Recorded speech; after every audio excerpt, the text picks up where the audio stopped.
திடீர்னு எனக்கு ஒரு பேடி, ஒரு பயம் வந்துடுத்து. இந்த மரண பயம்னு சொல்வாளே, அந்த மரண பயம். மிராக்கிள்னு நான் சொல்ல மாட்டேன். அப்போ நான் மென்டல் டிஸ்டர்பன்ஸில் இருந்தேன் அல்லவா. அப்போ ஒரு நைட்டு தூக்கம் வராதிக்கு இப்படி அப்படி அப்படி இப்படி புரண்டு புரண்டு படுத்துட்டு இருந்தேன். அப்போ திடீர்னு ஒரு உருவம், ஒரு ஷேப்பு. அது உருவமா ஷேப்பான்னு அது இப்போ எனக்கு சொல்ல தெரியலை. ஒரு ஒச்சை, நீ யாராக்கும்னு நோக்கு தெரியுமா அப்படின்னு. டே கணபதி, நேத்திக்கு உனக்கு கிடைச்சது அவேக்கனிங் ஆக்கும்.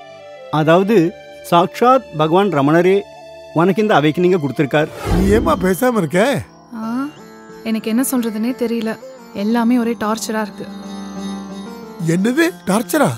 ஆமா, கணபதி சுப்பிரமணியம் சார் மேல இருக்கிற மதிப்பு மரியாதை எல்லாம் உண்மைதான். ஆனா அதுக்காக இப்படி என்ன திரும்ப திரும்ப வர சொல்றது பிடிக்கல. தப்பாயிட்டு விசாரிக்க வேண்டாம். குழந்தைகிட்ட கொஞ்சம் பிரத்யேகமாயிட்டு பேசணும். நேக்கு மனசில் என்ன தாட்ஸ் வருதோ அதை உங்ககிட்ட சொல்கிறேன். But it is not essential that you have to follow what I tell you.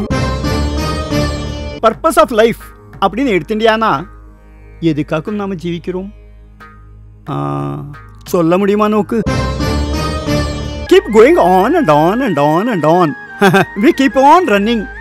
அந்த ஓட்டம் இருந்துட்டே இருக்கும் அல்லவா. அப்போ வேர் இஸ் த எண்ட்?